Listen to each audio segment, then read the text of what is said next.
Hi friends, we have another beautiful day, little to no humidity, low 80s. It makes the garden happy and it makes me happy because I do not do well with the humidity. So you could see the tree is gone. It was taken down about 4 days ago. It was a sad day. Today is actually the full supermoon in Aquarius. So we're walking around the yard smudging all of the plants, vegetables, medicinals, flowers, anything that grows. And you can see here I took some of the things that got messed up with the trees being taken out. So some of the monarda, some of the coneflower, the lavender and the calendula I just harvested, but the mugwort was getting pulled, much to my dismay. So I saved what I could and I made some homemade smudge sticks out of it. So I believe in using what you have to make, herbal smoke sticks rather than smudge sticks, but to smudge and to cleanse the air, to clear the energy. I do it as often as I can remember or can get outside with the full moon and the new moon, as long as it's not raining. And basically what I do is I just cleanse, set an intention to keep the plants growing, to keep the healing energies, to keep out anything that does not belong here, which is why I let mugwort grow, because it is protective. As much as my husband hates it, I like it, and you can use it for a lot of different things. So we have brought in one monarch off of the milkweed so far. I'm hoping that will be one of many this year, but I'm not so sure. And it's been kind of quiet here, which has been really nice, because my nervous system is sensitive, and a lot of chaos and noise and things going on is not good for me. But what was great when they came to get the tree down is they were really fast, they were really efficient, they were done within 45 minutes. So for someone who was prepared for it to be, a few hours, lots of noise, I left, and before I even got to my destination, my husband was like, "They're done." So that was nice. We actually have been harvesting some cucumbers. We actually harvested our first cherry tomatoes this week, our sun golds. You can see there's a few more on there. The black strawberries, God, the plants don't look so great. I'm really hoping that they rally, because I don't know what to do for them. I've never grown this variety before. I wanted to try it. Even the green zebras, last year looked great. This year, do not look so good. I'm happy with the full size cucumbers are growing, but side note, so the tomatillos have kind of taken over this bed where I have some purple Cherokee planted, but they're not looking great either. They're growing, but there's not a lot of fruit on them. And again, I've never grown them before, so I don't know if that's the norm. But you can see the damage from the cucumber beetles that are also on the tomatillos. They're on the ground cherries. They are on the jack-o'-lanterns. They are on the cucumbers. So it's not great. But look, you can see tomatillos forming. That's exciting, right? Oh, there's a Japanese beetle now. So every morning and every night, I spend, hold on as I kill this Japanese beetle, I spend an hour. Again, I don't have a large property, it's 1/4 acre, but I spend it walking the property, killing Japanese beetles, cucumber beetles. I've only found 2 potato beetles, but I can see the damage of them. The other thing that's a little concerning is, so this is a Tremesino squash. I used seeds that I had saved from a squash I had harvested that I had wintered over, and it's not really looking like Tremesino. First of all, it's taken a long time to grow. Again, we did plant late, but it's looking like a butternut. So you can see it there. That's not a Tremesino. So I'm not really sure what's going on. And then this is a kabocha. Again, I'm having issues with squash borers, so I'm trying to mediate and mitigate as much as I can. But even the squash borers are on this, and you can see the damage. I don't know if you can see it, but I don't know what's happening, because I was like, oh my god, I'm gonna have so many squash, I'm gonna be inundated, and I don't know, because this is not the variety that I thought I was planting. So you could see this other green zebra is really sad. This is a volunteer Roma. I did actually take a ripe Roma off the other volunteer plant that's in the corner, but Critter had gotten to it. There was teeth marks in it, so I gave it to B. So she had the first official tomato of the season. But they are beginning to set fruit. This one, somewhat too. And I did cage. Normally we trellis, but we caged this year. I caged. Because my husband, I don't know what he was waiting for, but I was like, dude, it's got to be done. We're trying string back there. I don't think that's really going to work out so well. But I harvested a bunch of the onions out. I've got to get the rest of them. I was hoping to keep them in the ground, because the longer they're in the ground, the less I have to worry about them and deal with storing them and using them.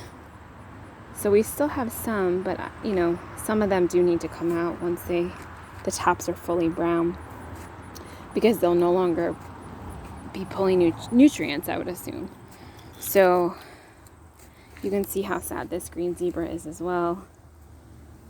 Not great. And actually last year, green zebra was my first tomato that I had, I think. I'm trying to remember.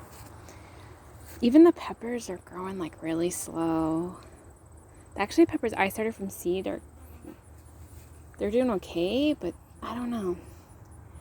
It's a weird year, and it's a weird year for everyone I'm talking to. Locally by me, maybe it's a weird year by you as well. If you want to share with me in the comments about that. But the last few years, that's that volunteer Roma back there. Since that, worldwide shutdown, things have not been growing the same. There's a lot more chemicals now. There's 5G to contend with. There's the quality of things has gone down as far as soil, nutrients. The prices are crazy to buy some of those things. So I think that all plays a role. The good thing about the squash not growing obsessively big yet is that the cucumbers have time to grow, and since it's cooled off a bit and the humidity is less, the pressure is less on the cucumbers. They haven't been bitter, knock on wood, so I'm happy about that. But we actually haven't gotten like a large sizable amount, which is okay, because then I'd have to ferment, and I don't really feel like doing that, especially when it's really hot. Kind of stuff just ferments really fast, and the pickles are soft, and it's just not the best. So I don't typically can pickles, because I don't like to use that canning product stuff that you have to put in when you make pickles. I haven't found a recipe yet. I haven't really looked either to not use that, but I'm not a fan of using any sort of chemicals like that, flavorative additives when I can, and preserve. So I try to do the bare minimum, the least amount of sugar, all of that, because again, the way I live my life is vastly different from the way other people live their lives. But you can see it's starting to grab hold, it's starting to grow up. But last year this time, if we were to pull up videos, it was already at the top of the trellis. So you can see the melons here. There were some baby melons. I don't know what this variety is. I'm hoping it's a watermelon. I don't know if it's a personal size. I don't know if it's a full size, because whatever I seeded multiple times, and then things didn't germinate, and then I just kind of tossed the soil in with something else, and then magically surprised, things germinated. So I have no labels, so I don't know what they are. So it's gonna be a surprise. I'm hoping we get some fruit from it. This is some sort of squash, either a cantaloupe or some sort of melon. But again, I don't know what it is, because I had initially labeled everything, and then I just explained to you what happened. So we do have another 2 volunteer tomatoes here. We've got another cantaloupe or melon volunteer there.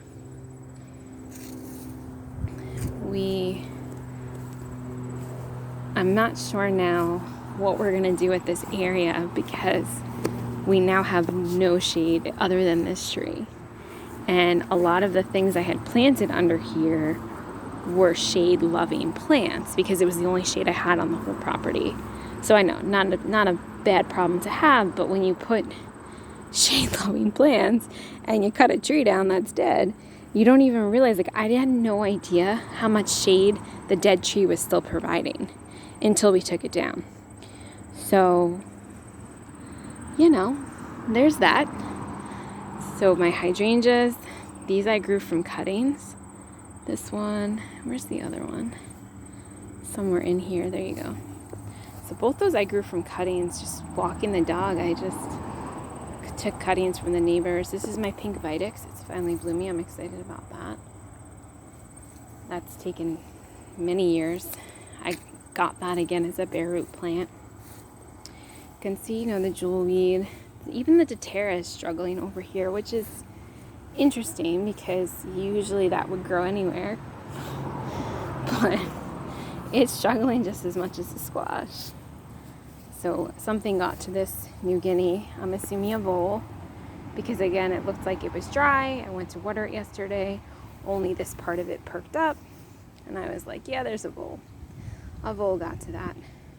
So even though I don't see the hilling or the hole because the mulch is here, this is why my husband doesn't like to put mulch down, because we actually get more vole action. But this part of the yard will be happy because all these plants in here like full sun. But yeah, it's just, I was sad to see the tree go.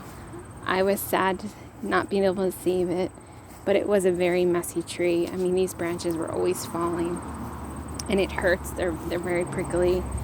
There was messy pine cones all of the time, but I don't want the tree to not be here. So it was hard for me to deal with that. You can see bees hanging out here in the shade.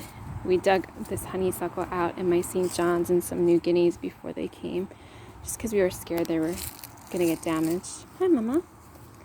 And this is interesting. So this is what I labeled as a bergamot.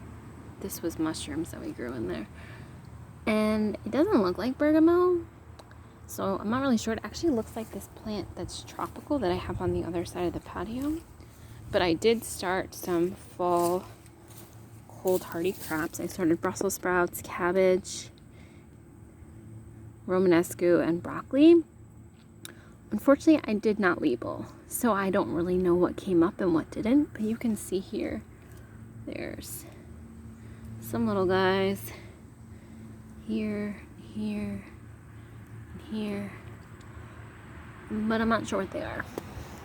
So I'm kind of just like, whatever grows, grows. And that's what it will be. Because this year has been so crazy with growing and pests. You can see the sweet potatoes are happy even though they have damage on them from some sort of beetle. And this is the other plant I was telling you about, which I don't remember what it's called, but see, it looks like the one in the flower box. So I don't know. I'm not really sure. But the phlox is looking beautiful. There's something living in here. Baby bunny or something. Oh, that swallowtail has a messed up wing. Sorry, little guy. But they love the phlox, which is why I have so much of it. The hummingbirds love the phlox. Oh, you could see the cardinal lobelia over here. I had dug it out from the garden. The firecracker, the citronella, the vervain. Here's another phlox. It just seeds itself everywhere. But this is the cardinal lobelia. Isn't that beautiful?